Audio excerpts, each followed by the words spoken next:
마태복음 21장 12절에서 17절. 예수께서 성전에 들어가사 성전 안에서 매매하는 모든 사람들을 내쫓으시며 돈 바꾸는 사람들의 상과 비둘기 파는 사람들의 의자를 둘러 엎으시고 그들에게 이르시되 기록된 바 내 집은 기도하는 집이라 일컬음을 받으리라 하였거늘 너희는 강도의 소굴을 만드는도다 하시니라. 맹인과 저는 자들이 성전에서 예수께 나아오매 고쳐주시니 대제사장들과 서기관들이 예수께서 하시는 이상한 일과 또 성전에서 소리질러 호산나 다윗의 자손이여 하는 어린이들을 보고 노하여 예수께 말하되 그들이 하는 말을 듣느냐. 예수께서 이르시되 그렇다. 어린 아기와 젖먹이들의 입에서 나오는 찬미를 온전하게 하셨나이다 함을 너희가 읽어본 일이 없느냐 하시고 그들을 떠나 성 밖으로 베다니에 가서 거기서 유하시니라. 아멘. 15절에 보면 예수께서 하시는 이상한 일이라고 되어 있습니다. 예수님께서 이상한 일을 하셨다라는 거죠.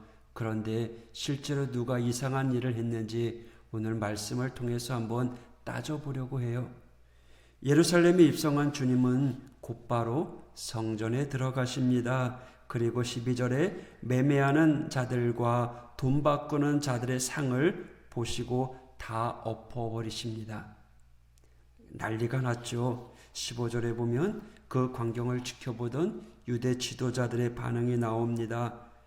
예수께서 하시는 일, 또 예수께서 하시는 이상한 일, 또 성전에서 소리 질러 다윗의 자손이 하는 어린이들을 보고 노하여. 유대 지도자들이 지금 노하고 있어요. 무엇을 보고요? 이상한 일이라고 이야기해요. 이 이상한 일에 쓰여 있던 헬라어는 다우마시아입니다.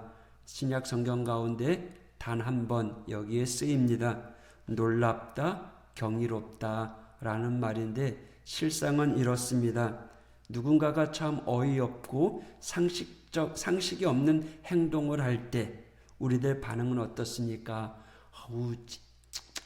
희한하다. 저럴 수가 있어? 어이가 없네. 저 사람 뭐하는 사람이야? 라고 이야기를 합니다. 한마디로 말 그대로 놀고 있네 라는 거죠.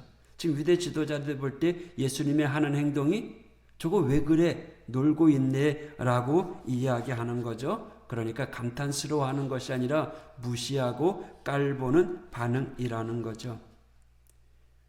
유대 지도자들이 그런 반응을 보인 이유가 있습니다. 성전 안에는요, 매매하는 자들, 환전하는 이들이 있었어요. 돈 바꾸는 이들이. 왜 그들이 있었는가 하면 이스라엘의 3대 절기에는 각 지역에서 오는 수많은 순례자들이 있어요. 그들은 규례를 따라 자신들의 부정을 제하는 결례를 행합니다. 정해진 11조를 내고 유대인 남성이라면 누구나 성전세를 내야 했습니다. 제사를 드리고 11조를 드리기 위한 예물이 있어야 하는 거죠. 율법에 따라 하나님께 드리는 제물은 흠없고 순전한 것들을 구별해서 준비해서 드려야 했는데 먼 거리를 오면서 그런 상태의 짐승을 준비할 수가 없었습니다. 때문에 성전 안에는 순례자들이 희생 제물로 사용할 동물들, 새들을 구입할 수 있는 장터가 서 있었습니다. 이것이 율법에 규정되어 있는 합법적인 과정이었습니다. 신명기 14장 24절에 나와 있습니다.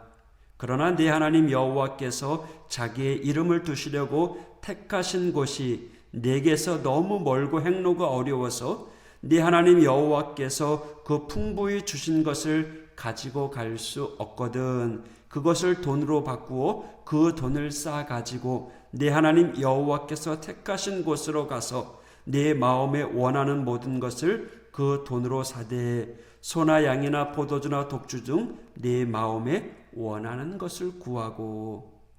환전하는 자들도 마찬가지입니다. 출애굽기 30장 13절에 보면 무릇 개수 중에 드는 자마다 성소의 세겔로 반세겔을 낼지니 그 반세겔을 여호와께 드릴지며 라고 기록되어 있어요. 앞서 17장에서도요. 성전세 받는 자들이 베드로에게 와서 너희 선생은 왜 성전세를 내지 않느냐라고 말하죠. 그때 예수님은 베드로에게 물고기 입에서 나오는 한 세겔을 가져다가 너와 나를 위하여 성전세를 내라 라고 말씀하십니다. 중요한 것은요, 출애굽기에서는 그냥 성전세를 내는데 일반 돈으로 내는 것이 아니라 성소의 세겔로 내라는 거죠. 그러니까 당시 통용되는 로마 화폐가 아니라 일반적으로 사용하지 않았던 두로라고 하는 화폐 동전이 있었습니다. 그것으로 성전세를 내야 했습니다.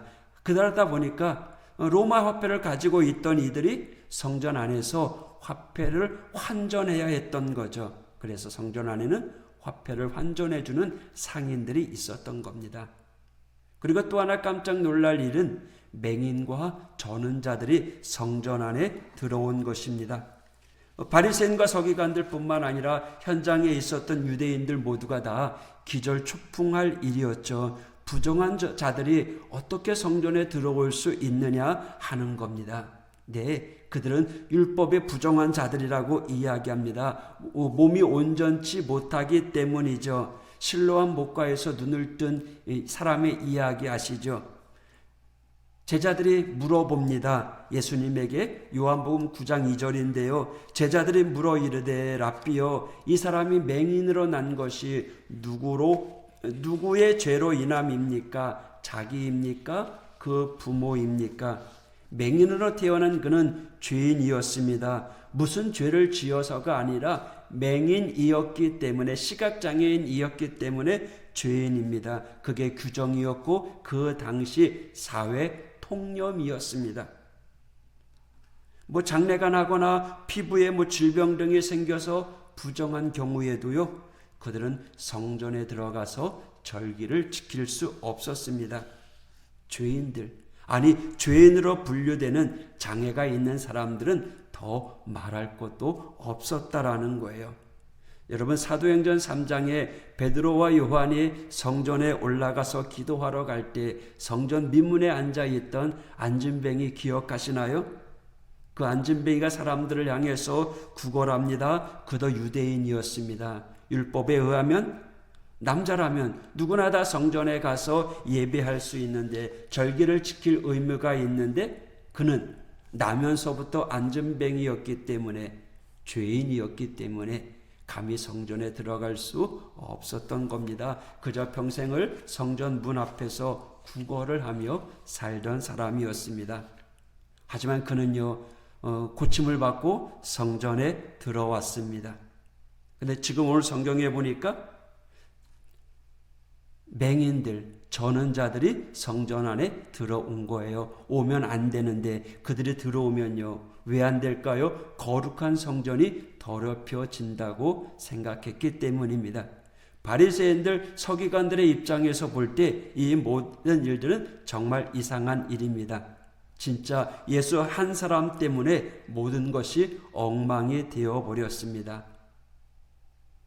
예수님이 이상한 사람인가요? 여러분은 어떠신가요? 그러고 보니 예수님이 왜 그런 일들을 행하셨나 한번 생각해 보셨나요? 사실 이 모든 일은 이상한 일이 아니었습니다. 예수님께서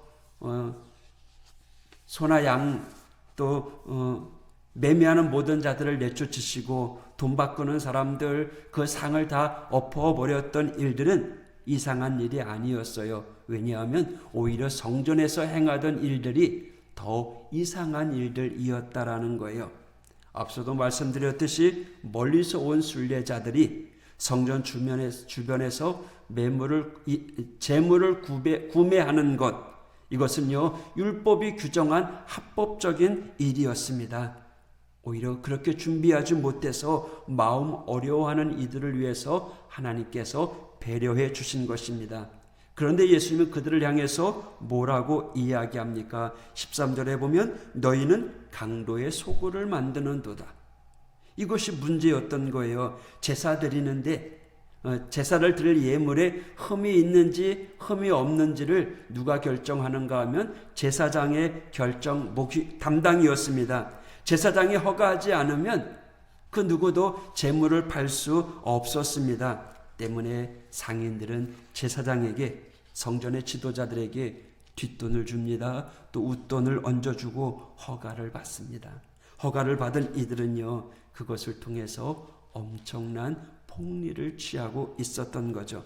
거룩한 성전에서 신실하고 진실되게 깨끗하게 제사 지내야 될 하나님의 집 안에서 비리가 벌어지고 있는 이 일이야말로 이상한 일 아닌가요? 성전을 세를 내는데 로마 화폐를 쓰지 않는 이유는요, 로마 화폐에 황제의 초상이 그려져 있기 때문입니다.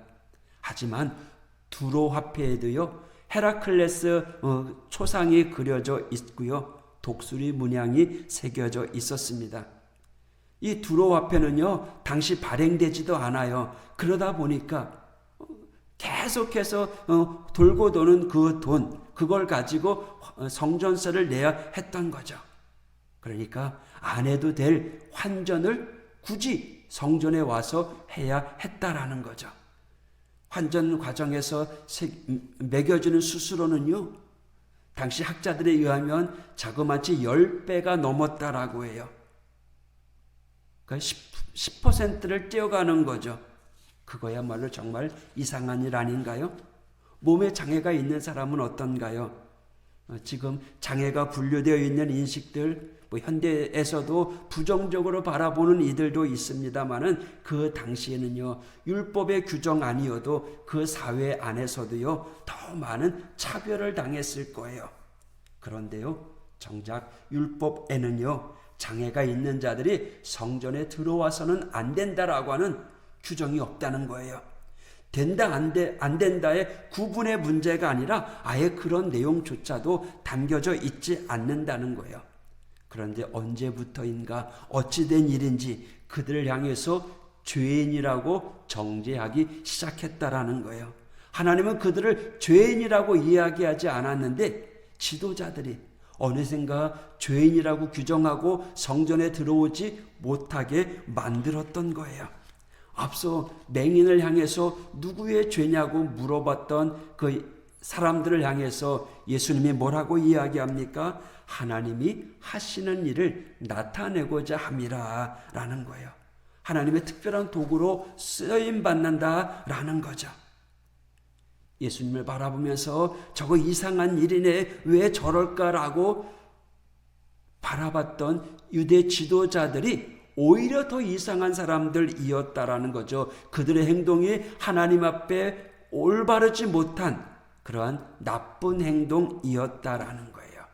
여러분, 우리가 말씀을 알 때 바로 알아야 합니다. 어설프게 알고 어설프게 이해하고 우리 스스로 판단합니다. 내 생각에는 이게 좀 이상해. 내 판단에는 그게 맞지 않아. 예전에는 그랬는데 라고 하면서 자신의 기억을 의지하고 또 자신의 판단을 이야기합니다. 그러나 말씀을 제대로 알지 못하면요, 실상은 하나님의 은혜와 자비와 사랑이 나타나야 될 그 자리에 개인적인 사람의 욕심이 나타나고요, 불의가 나타나게 돼요. 그러다 보면 하나님의 은혜로 모두가 공평히 사랑받아야 되는데 차별이 생기고 비리가 생기고 불법이 생기고요, 무고한 자들을 죄인으로 만드는 결과가 드러날 수 있다라는 거죠. 여러분, 우리는요, 말씀을 바로 알아야 됩니다. 그리고 그 바로 아는 말씀을 가지고 세상에 나아가서 세상 사람들이 볼 때 정말 우리가 이상한 일을 하는 그러한 사람이 되어야 됩니다. 하나님이 볼 때 이상한 사람이 아니라 세상 사람이 볼 때, 우리를 바라볼 때 이상한 사람으로요. 어떻게 해요? 아이고, 교회 다니는 사람들이 왜 이렇게 저렇게 어려운 상황 속에서도 기뻐할 수 있어? 어떻게 저렇게 감사할 수 있어? 어떻게 저렇게 섬기면서도 힘에 부치지 않아? 오히려 다른 이들보다 더 기쁨이 넘치고 감사가 넘치고 늘 찬양하며 살아가는 그러한 모습, 세상에 볼 땐 이상한 일이지만 하나님 안에서는 우리는 당연한 일 아닙니까? 저와 여러분, 오늘로 예수 믿는 그 힘으로 우리 주님의 세상을 이기며 살아갔듯 저와 여러분도 세상을 이기며 살아가길 원합니다. 또 말씀 안에 바로 서서 말씀에 의지해서 우리 주님이 원하시는 그 말씀대로만 살아가는 저와 여러분 되길 원합니다. 그래서 우리의 삶이 결코 이상하지 않은 일입니다. 하나님의 자녀로서 천국 백성으로서 우리가 당연히 해야 될 일입니다.